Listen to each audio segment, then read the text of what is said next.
pathway forward. Among the options, I'm told, that might be in play is trying to bring back a bipartisan appropriations measure that had about $1.6 billion for border funding, fencing specifically. The real question, though, is would House Democrats agree to that, and would the president be willing to drop from $5 billion all the way down to that level? The fact that talks are actually happening right now, that is worth more optimism than anything we've seen over the course of the last day or so. Whether or not they actually reach a resolution, Jake, even the most optimistic people up here think it's a heavy, heavy lift at this point, but they're willing to let this play out, Jake.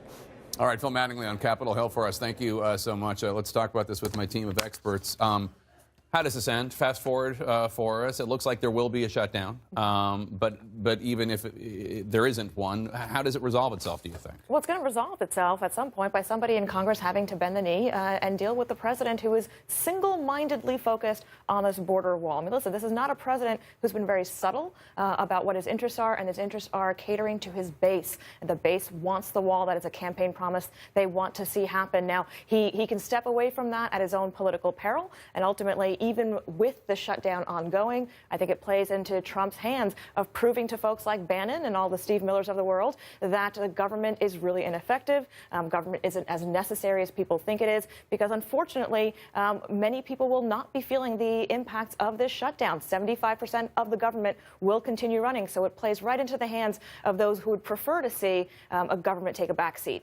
Where's the plan on this? Do you think it was a mistake of President Trump to put the bar at $5 billion for a border wall, as opposed to, I'd like to see some border security measures in the bill? Well, I think it was a mistake to say that this is the only way to secure the border. I was an optimist. I thought he was going to use this to negotiate improving areas where we have the wall. There are certain areas you need to extend the wall and then modernize the rest of the border using technology and manpower and other things to get true southern border security. And maybe that still happens. Maybe someone talks him into being able to go out and make the case that he did more for border security than anyone else. And I think any notion that $5 billion is exactly what the base wants, I do think they want border security. And if the president came out, I think he's in a pretty good spot to do this. Not the way he's doing it, but if he came out and said, here's how I'm going to get southern border security to do more than anyone, just as I laid out, that could be a win for him. Maybe that's why they're up on the Hill saying, hey, is there a way out of this? I hope that's the meetings versus it's this or nothing.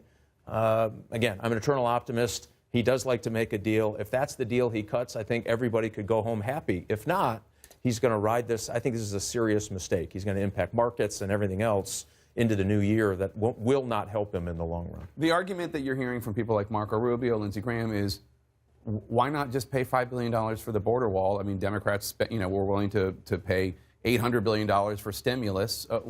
I'm sure you disagree. Why? Well, I think Democrats' view is that this is not our immigration problem, that immigration reform is a broader problem than just the building a wall.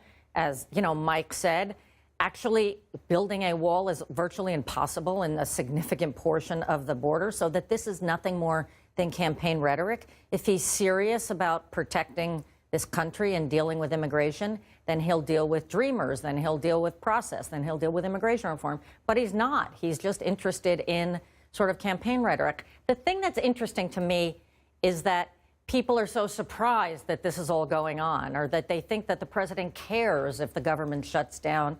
This is a guy who brought his company to bankruptcy 3 times, so he didn't have to pay anybody and, put people out of work. He didn't care. He's not going to care now. What he cares about is that Rush Limbaugh and, Ann Coulter were criticizing him yesterday. That's what he cares about. And so how do you negotiate that? They're not in the room there with Chuck Schumer and Mike Pence.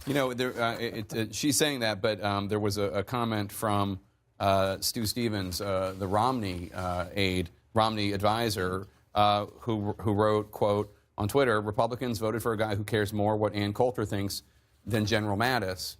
And there's some truth to that. There's a lot to unpack there, right? Okay. Yeah. So let's go back to the wall, right? So I don't think the president envisions putting a wall across the entire southern border. I think we've been down that. I think he's looking for money to build a wall in the places you can build a wall and to use other means, as the Congressman correctly pointed out.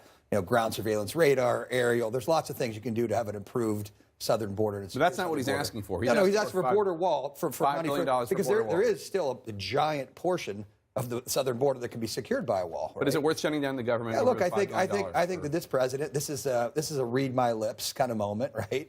we remember what happened with no, that. but that's what I'm saying. Right? Yeah. So this is, and so if he doesn't kind of hang tough and fight the fight here, people are going to go back and remember it. I think But that's illegal immigration has gone down.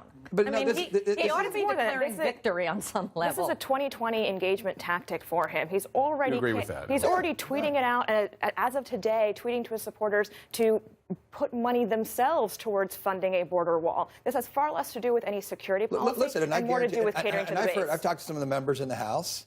They're getting blasted, right? Their phones are getting lit up. Now, it's just not, Ann Coulter and Rush Limbaugh. Right. People are hearing from The conservative base wants the wall. The conservative base wants it. But, to the congressman's other point, though, got to be careful here closing the government down. My concern is the economy, right? Right. The government shutdown will last, 2-3 weeks. No one will miss a paycheck. We've all seen this movie. How They get paid. They get paid later on. No, yeah. no. We've been I think here we're long between enough. paychecks right We've been now here also. long enough to see that's how it all gets played out. We know there's some showmanship, some brinksmanship, some politics in Right. this. But the and then it gets president's done. been silent on the market. The markets No, are but I'm saying, but turmoil, that is and my. He's been silent on it. The congressman points out correctly. That is a longer-term concern for this administration. They should be concerned about that and the effect the long-term. Well, you saw the markets are down. On schedule to have the worst year in a decade. Bigger picture, we talk about, we have been for the last 2 years, about the chaos of the Trump presidency. And the president does seem to thrive in chaos. So some of it is by design. Does this week feel different to you? I mean, with the resignation of Mattis, with the announcements about Syria, the trial balloon about Afghanistan, this government shutdown that looks like it's going to actually happen. I mean, does it feel different? Well, I would argue up to this point his unpredictability has got him some successes in office, places that where Republicans were trying to do things for 20 years, couldn't quite get them done. He did get them over the edge, and you have to give him credit for that. This feels different for me because I just don't believe that the Syria or the Afghanistan announcement was well thought out. And that worries me a little bit. This is no way to withdraw from any region. Listen, I've been to those places, been to all of them multiple times.